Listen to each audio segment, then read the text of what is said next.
নমস্কার। The power of astrology Sumanta ji Chowdhury আমার এই ইউটিউব চ্যানেলে আপনাদের সবাইকে স্বাগত। আমি এখন আলোচনা করব সাপ্তাহিক রাশিফল নিয়ে।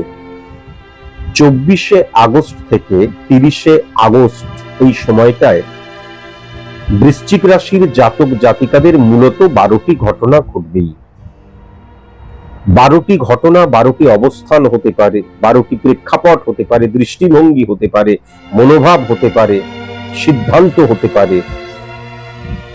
কি সেই 12টি ঘটনা তা নিয়েই আমার আজকের এই অনুষ্ঠান। এখন আমার আজকের এই বিশ্লেষণটি পুরোপুরিভাবে কিন্তু আমি সার্বিক মতেই করব। কেন? তার কারণ কেবলমাত্র যদি পশ্চিমবঙ্গকে দেখা যায় তাহলে সেখানে কিন্তু কয়েক লক্ষ বৃশ্চিক রাশির জাতক জাতিকা আছেন। প্রত্যেকের date of birth, time of birth, place of birth আলাদা, সুতরাং জন্মছক আলাদা, সুতরাং স্পট ইমপ্লিমেন্টেশন ছক আলাদা, প্রত্যেকটি মানুষ আলাদা, তাই জন্য কালপুরুষ ছক আলাদা। সুতরাং স্পেসিফিক ভাবে কারোর সম্পর্কে বিশ্লেষণ করা, প্রেডিকশন করা, আলোচনা করা আমার পক্ষে সম্ভব নয়। যদি আপনাদের মনে হয় স্পেসিফিক ভাবে আমি আমার সম্পর্কে জানতে চাই, তাহলে অবশ্যই কিন্তু কোনো সায়েন্টিফিক অ্যাস্ট্রোলজারের কাছে যাওয়া বাধ্যতামূলক। আমার কাছে যদি আপনাদের আসতে হয় তাহলে কিন্তু 3টে নিয়ম মেনে আসতে হবে, 3টে নিয়ম পালন করতে হবে। প্রথমটা হচ্ছে এক্সট্রিমলি সরি টু সে, আমি ক্ষমা চেয়ে নিচ্ছি, কিন্তু সেলিব্রিটিদের আমি প্রেডিকশন করি না। এক্সট্রিমলি সরি টু সে, আমি কিন্তু পলিটিশিয়ানদের প্রেডিকশন করি না। হাতের মধ্যে যারা জেমস্টোন পরে আছেন, জেমস্টোনকে যারা রেমেডি বলে মনে করেন, যজ্ঞকে যারা রেমেডি বলে মনে করেন, টোটকাবাজিকে যারা রেমেডি বলে মনে করেন, কালা জাদুকে যারা রেমেডি বলে মনে করেন, আমি কিন্তু তাদেরকে আমার চেম্বারে অ্যালাউ করি না। আমার চেম্বারের দরজা তাদের ফরএভারের জন্য ক্লোজ। আবার বলছি, এক্সট্রিমলি সরি টু সে। যারা ভীষণ সিরিয়াস, একজন সায়েন্টিফিক অ্যাস্ট্রোলজার, প্রেডিক্টর, সমাজ সংস্কারক নয়, তিনি আপনার পজিটিভ সাইড নিয়ে আলোচনাই করবেন না। কেন? পজিটিভ সাইডকে রেকটিফাই করার প্রয়োজন পড়ে না, আপনার নেগেটিভ সাইড এবং নেগেটিভিটিকে রেকটিফাই করার প্রয়োজন পড়ে। আপনার নেগেটিভিটিকে ফাইন্ড আউট করা হলো, আপনি শুনলেন, বাড়ি চলে গেলেন, তারপরে ভাগ্যে যা আছে তাই হবে মনে করলেন, তাহলে আসবেন না, অহেতুক ওয়েস্ট অফ মানি হয়ে যাবে। আপনি যদি ভীষণ সিরিয়াস হন, যখন নেগেটিভিটিটা শুনলেন, তারপর যুদ্ধকালীন তৎপরতায় বাই হুক বাই ক্রুক, দরকার হলে ঘটি বাটি বিক্রি করে হলেও নেগেটিভিটিকে অফ করতে হবে। কেন? জীবনের সাথে জীবন যেন কখনো কম্প্রোমাইজ না করে। তার কারণ জীবনে কিন্তু রিটেক করার কোনো অপশন নেই। তাহলে এতটাই সিরিয়াস আপনি যদি হন, তবেই কিন্তু আপনি আমার চেম্বারে স্বাগত। আর একটা কথা আমি অবশ্যই বলছি, কারোর কথা কেউ বললো, আমার নামটা রেফার করলো, আপনি চলে এলেন, আমি আপনাকে কোনোদিন দেখিনি, কখনো তা যেন না হয়। আমার এই যে রাশিফল বিশ্লেষণ, আমার এই যে গ্রহ নিয়ে বিশ্লেষণ, একজন অ্যাস্ট্রোলজার প্রেডিক্টর, সুতরাং অনলাইন প্রেডিকশন প্রচুর রয়েছে। আমার টেলিভিশনের লাইভ গুলো এখানে দেয়া রয়েছে, সেইগুলো সবকিছু দেখবেন। কারণ আপনি যখনই একজন অ্যাস্ট্রোলজারের তার বিশ্লেষণগুলো শুনবেন, আমি বিশ্বাস করি 2 থেকে 3টে বিশ্লেষণ শুনলেই আপনি বুঝতে পারবেন এই সাবজেক্ট সম্পর্কে তিনি দক্ষ কিনা, তিনি ম্যাজিক মিরাকেলের কথা বলছেন না তিনি একদম সায়েন্টিফিক ওয়েতে সফলতার কথা বলছেন। তার কারণ success is the maximum utilisation of ability that you have, আমরা সবাই জানি। তাহলে আমাকে ভালো মতন জাজ করবেন, দেখবেন, বুঝবেন। তারপর যদি মনে হয় হ্যাঁ আমি স্যারের কাছে যাব, স্যারের কাছে নিজেকে স্যারেন্ডার করব, তাহলে আসবেন, আদারওয়াইজ নট। আমি যদি মানে মিরাকেল ম্যাজিকের জন্য স্যার সুমন্ত জি চৌধুরীর কাছে যাই, তাহলে কিন্তু ওয়েস্ট অফ মানি। তার কারণ বারবার ধরে আমি বলছি, success never comes by a day only, needs hard labor and hard labor needs confidence to achieve the success. যেমন সৌকর্ম স্বনিন্দপি স্বপ্রভেদ সুচিতা ত্যাজ্যতি প্রাণ পাপিস্তা প্রণতি কৌনি সদৌরিব্য সূচি বসৌভাং সার্বা।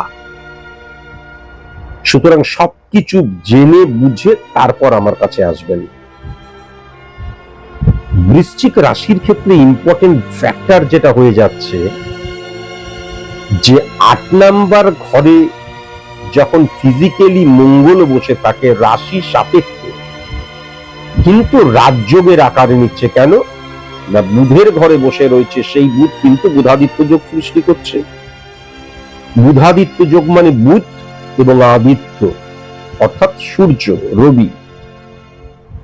8 নাম্বার ঘরে যখনই রবির ইনফ্লুয়েন্স এবং বুধের ইনফ্লুয়েন্স মঙ্গলের উপর বর্তায়, তখন সেই মানুষটার মধ্যে মারাত্মক ইগো থাকে। কিন্তু 8 নাম্বার ঘরটাই আগে অ্যানালাইসিস করতে হচ্ছে।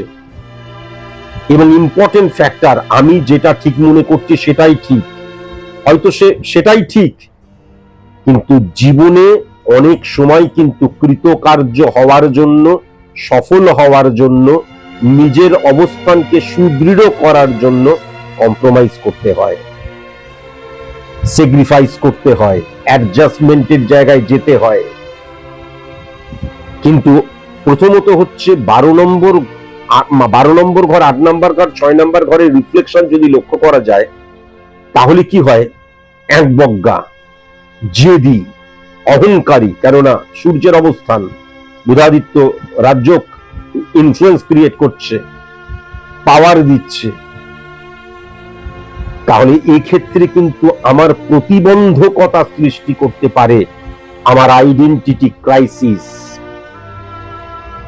এবং অনেক ক্ষেত্রে আইডেন্টিটি ক্রাইসিস কি হয়, ও আমার চাইতে কম জানে, কম বোঝে, এডুকেশন কম, অথচ গাড়ি করে ঘুরে বেড়াচ্ছে।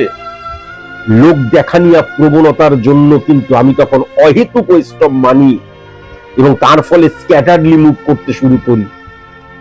আমার যে ক্ষমতাটা নেই, সেই ক্ষমতা যখন প্রদর্শন করছি, আসলে আমি এই, কিন্তু আসলে আমি তো তাই নই, তখন কিন্তু হ্যাপাজার্ডলি লাইফ লিড করতে শুরু করি। আলটিমেট কিন্তু ইন্টারনাল, ভেতর দিক থেকে সেলফ কনফিডেন্সের জায়গাটা ডিটোরিয়েট করে যায়, অনিশ্চয়তার মধ্যে আমি চলে যাই। কেন বলছি,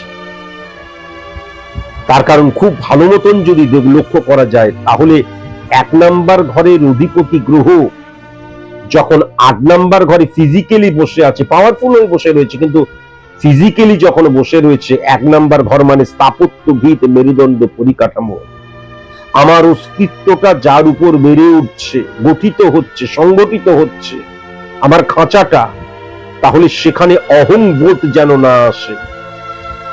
গোলাপ ফুল কখনো বলে না আমি ফুটে দেখাবো, দেখো আমার কত গন্ধ। গোলাপ ফুল ফুটলে আমরা অটোমেটিকলি তার গন্ধ পাই, গোবরের গন্ধ পাই, গুয়ের গন্ধ পাই। তাহলে জোর করে আমি কে সেটা প্রকাশ করার দরকার নেই। তুমি সত্যি সত্যি যদি তোমার দিক দিয়ে সঠিকভাবে প্রস্ফুটিত হও, তাহলে তোমার গন্ধে মাতোহারা প্রত্যেকটি মানুষ হবে। কেউ সেই গন্ধ সহ্য না করতে পারে, কিন্তু গন্ধটা সবাই পাবে। জোর করে ইনফ্লুয়েন্স ক্রিয়েট করতে গেলে, আমার অহংবোধ জাগরিত করলে অনেক সময় কমিউনিকেশনের জায়গাটা ডিস্টারবেন্স ক্রিয়েট করে এবং বন্ধুরাও শত্রু হয়ে যায়। এবং অটোমেটিকলি যেটা আমি নই সেটা যখন প্রদর্শন করছি, মেন্টালি ফ্লাকচুয়েশনের জায়গাটা মারাত্মক চলে আসে। বৃশ্চিক রাশির জাতক জাতিকাদের আমি পূর্বেও কিন্তু বুধাদিত্য যোগ নিয়ে বলতে গিয়ে বলেছিলাম, 2nd হাউস পাওয়ারফুল হয়ে যাচ্ছে। 2nd হাউস পাওয়ারফুল কেন হয়ে যাচ্ছে বোঝার প্রয়োজন আছে। 2nd হাউস কিন্তু আমাদের বৃহস্পতির ঘর, ধনুর ঘর। সেই ধনুর ইনফ্লুয়েন্স যদি দেখা যায়, তাহলে চন্দ্রের ঘরে পাওয়ারফুল, এবং চন্দ্র কিন্তু বর্গোত্তম হয়ে বসে রয়েছে, এবং বুধাদিত্য যে রাজযোগ তার সমসপ্তমী হিট করছে কুম্ভের ঘরে, সেখানে রাহুর সাথে বসে রয়েছে। তাহলে আর্থিক প্রতিবন্ধকতা, আর্থিক জটিলতার জায়গা থেকে ওভারকাম করার জায়গা ডেফিনিট ভাবে লক্ষ্য করা যাচ্ছে। কিন্তু 6-9 কানেকশনও কিন্তু ক্রিয়েট করছে। সুতরাং অনেক সময় কিন্তু দেখা যাবে আমি লোন নিচ্ছি, ঋণ নিচ্ছি, যাবজ্জীবের সুকংজীবের ঋণংকৃতা ঘৃণংকৃবেদ মনে করে আমি ঋণ দ্বারা পরিচালিত হচ্ছি।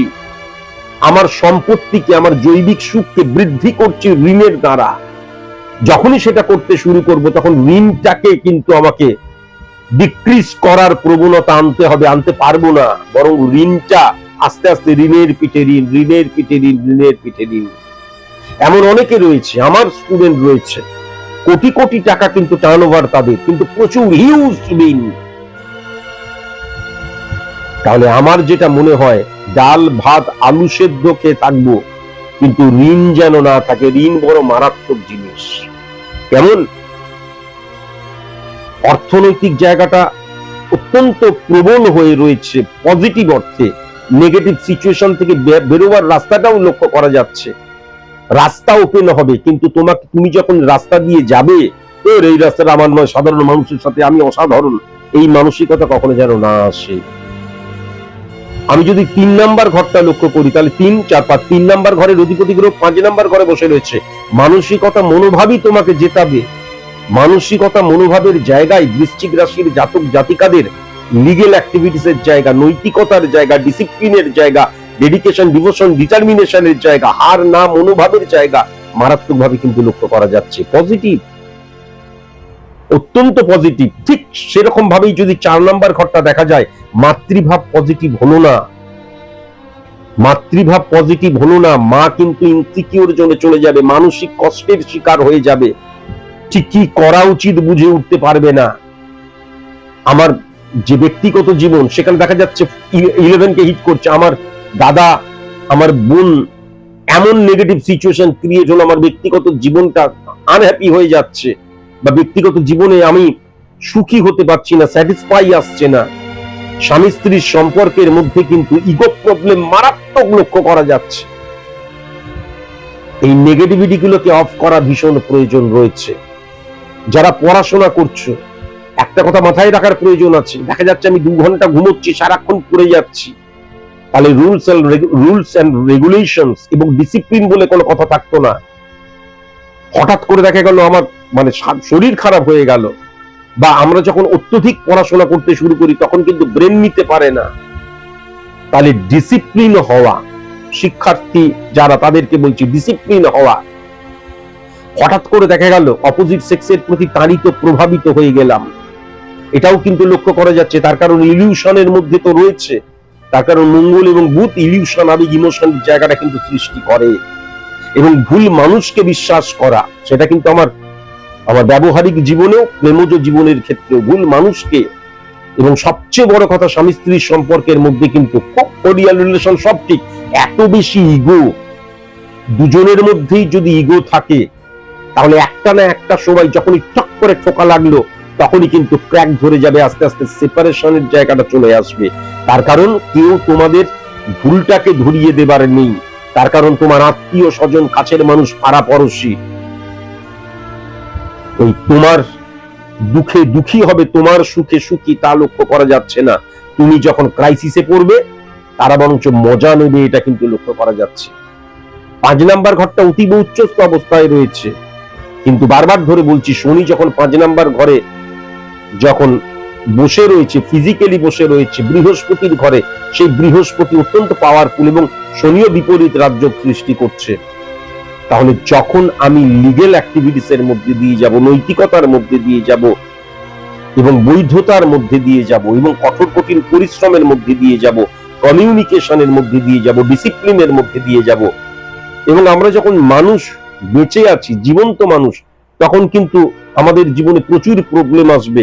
প্রবলেমে কখনো কুইট বা গিভ আপ বা রুট চেঞ্জ করা নয়, ওভারকাম করে যেতে হবে। কেমন 6 নম্বর ঘরটা যদি লক্ষ্য করা যায়, তাহলে ভেরি ভেরি ইম্পর্টেন্ট ফ্যাক্টর যেটা লক্ষ্য করা যাচ্ছে, আমার ইগো প্রবলেম বা আমার বস, সংস্থা, অর্গানাইজেশন, তাদের সাথে আমার কিন্তু হঠাৎ করে আর্গুমেন্ট সৃষ্টি হয়ে যেতে পারে, তাদের মতকে আমি মেনে নাও নিতে পারি, এটা কিন্তু লক্ষ্য করা যাচ্ছে। তাহলে এখান থেকে ভেরি ভেরি কসাস এবং কনসাস অবশ্যই কিন্তু হওয়া প্রয়োজন।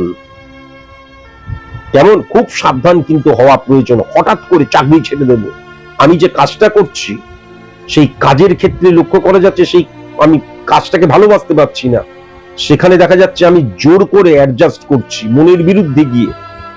ইগো প্রবলেম মারাত্মক লক্ষ্য করা যাচ্ছে। আমার সাবঅর্ডিনেটদের সাথে সঠিক বিহেভ করছি না, কমিউনিকেশনের জায়গাটা সঠিক হচ্ছে না, বা দেখা যাচ্ছে আমার বসের সাথে আমার আর্গুমেন্ট সৃষ্টি হয়ে গেল, এটাও কিন্তু লক্ষ্য করা যাচ্ছে। কিন্তু ইম্পর্টেন্ট ফ্যাক্টর হচ্ছে এই জায়গাগুলো যদি অফ হয়ে থাকে এবং তোমার ছকের মধ্যে যদি মঙ্গল এবং বুধের সিচুয়েশন যদি পজিটিভ হয়ে থাকে এবং 11th হাউসের অধিপতি গ্রহ যদি পজিটিভ হয়ে থাকে, তাহলে কিন্তু পুরো উল্টো রেজাল্ট তুমি পাবে। কেমন, 7 নম্বর ঘরটা কিন্তু অতীব উচ্চস্থ অবস্থায় রয়েছে বরং বলা যেতে পারে। সুতরাং বিজনেসের জায়গাটা অত্যন্ত পজিটিভ হয়ে রয়েছে। সবচেয়ে বড় কথা, নিজবঙ্গ রাজযোগ যখন সৃষ্টি হচ্ছে, দরজা খুলে যাওয়ার জায়গা লক্ষ্য করা যাচ্ছে।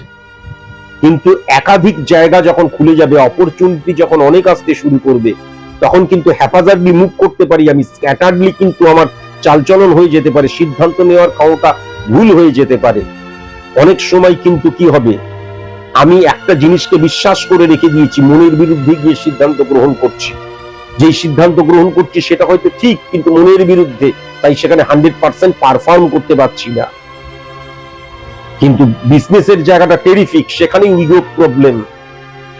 আমি যদি দেখা যায় যে 4-5 জন মিলে আমাদের যে মানে জয়েন্টলি যদি বিজনেস করি, তাহলে পার্টনারের ক্ষেত্রে পজিটিভ নয়, পার্টনারের সাথে ইগো প্রবলেম, ঝামেলা, ঝঞ্ঝাট সৃষ্টি হবেই। আবার যদি আমি ব্যক্তিগত জীবনের পার্টনারকে দেখি, তাহলে সেখানেও কিন্তু ওই যে বললাম ইগো প্রবলেমের জায়গাটা মারাত্মক লক্ষ্য করা যাচ্ছে। 8 নাম্বার ঘরে মঙ্গলের সিচুয়েশন, খুব সাবধান, দুর্ঘটনার জায়গা লক্ষ্য করা যাচ্ছে। কিন্তু ইম্পর্টেন্ট ফ্যাক্টর যেটা হচ্ছে, যারা তোমরা অডিট করো, যারা তোমরা গবেষণা করছো, থিসিস লিখছো, যারা তোমরা পিএইচডি করছো, যারা তোমরা অ্যাস্ট্রোলজার, যারা তোমরা এই ইগো প্রবলেম থেকে দূরে সরে এসে আমি এমন সফল হব, একদম বিস্ফোরণ ঘটে যাবে, সবাই ভাবতেও পারবে না আমি এরকম সফল হতে পারি, লুকিয়ে লুকিয়ে নিজেদেরকে প্রস্তুত করছো, স্টাডি করছো, প্রস্তুত করছো, জ্ঞান আহরণ করছো, তাহলে তাদের ক্ষেত্রে কিন্তু একদম গোল্ডেন সময়, এটাও কিন্তু লক্ষ্য করা যাচ্ছে।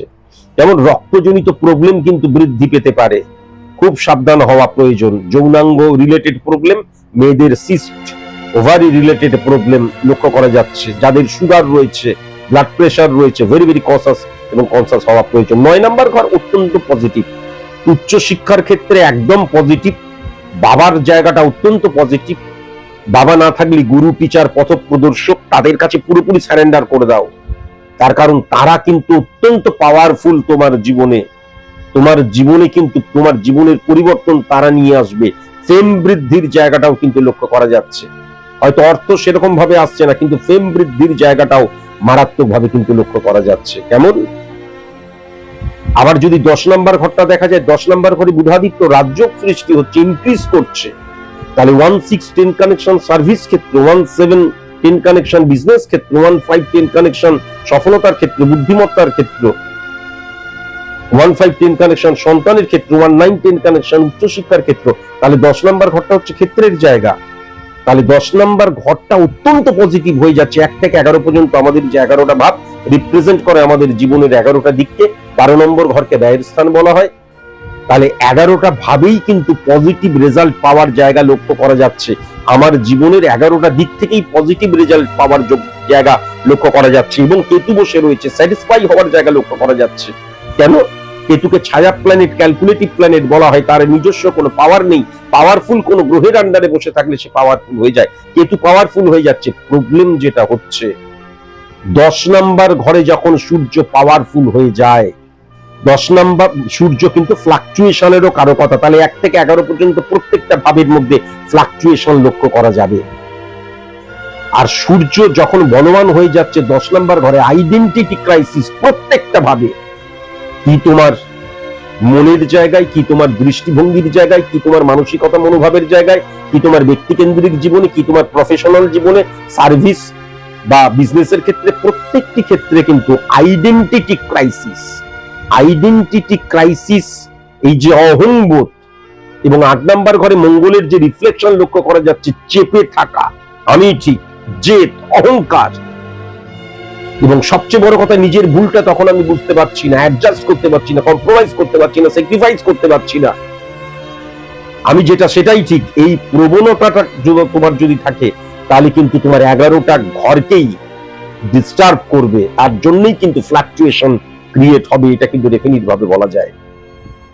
আবার যদি লক্ষ্য করা যায় 11th হাউস, তাহলে কিন্তু কি হচ্ছে, নিজভঙ্গ রাজ্য সৃষ্টি হচ্ছে, শুক্রের ইনফ্লুয়েন্স পজিটিভ কন্যার ঘরে, মানে নেগেটিভ রেজাল্ট দেয় শুক্র কন্যার ঘরে, কিন্তু পজিটিভ হয়ে যাচ্ছে নিজভঙ্গ রাজ্য। তাহলে তোমার যে দুর্বলতা সেটাই কিন্তু তোমার সফলতার কাণ্ডারি হবে। অর্থাৎ এই যে আমি আমার জায়গায় একদম ডেটে রইলাম, আমি ঠিক, আমি কারোর সাহায্য নেব না, আমি একাই সফল হব, আমাকে সফল হতেই হবে, এই যে মানসিকতাটা, সেটাই দেখা গেল তোমাকে সফল করলো। এবং সফলতাকে ইনক্রিজ করা, আমি যতটুকু সফল 1% সফলই নই, ইনক্রিজ হওয়ার জায়গাও কিন্তু লক্ষ্য করা যাচ্ছে, কিন্তু বন্ধুত্বের জায়গা সেরকম পজিটিভ লক্ষ্য করা যাচ্ছে না। এবং দাদা দিদির জায়গাটা কিন্তু খুব একটা পজিটিভ লক্ষ্য করা যাচ্ছে না, তাদের জন্য কিন্তু অনেক সময় মানসিক ভাবে বিভ্রান্ত হয়ে যাবার জায়গাও লক্ষ্য করা যাচ্ছে। 12 নম্বর ঘরের অধিপতি গ্রহ যেহেতু কিন্তু 11th হাউসে নিজভঙ্গ রাজ্য সৃষ্টি হলেও স্বামী স্ত্রীর সম্পর্কের মধ্যে কিন্তু দেখা যাবে সেপারেশন বা ডিভোর্স সবচেয়ে বেশি হবে। খুব সাবধান হওয়া প্রয়োজন, অবৈধ সম্পর্কে লিপ্ত হতে পারি, মেন্টালি আমার মধ্যে অবৈধতার চিন্তা ভাবনা চলে আসতে পারে, অনৈতিকতার চিন্তা ভাবনা চলে আসতে পারে। ভেরি ভেরি কনসাস এবং কনসাস অবশ্যই হওয়া প্রয়োজন। আজকের মতন এইটুকুই, নমস্কার।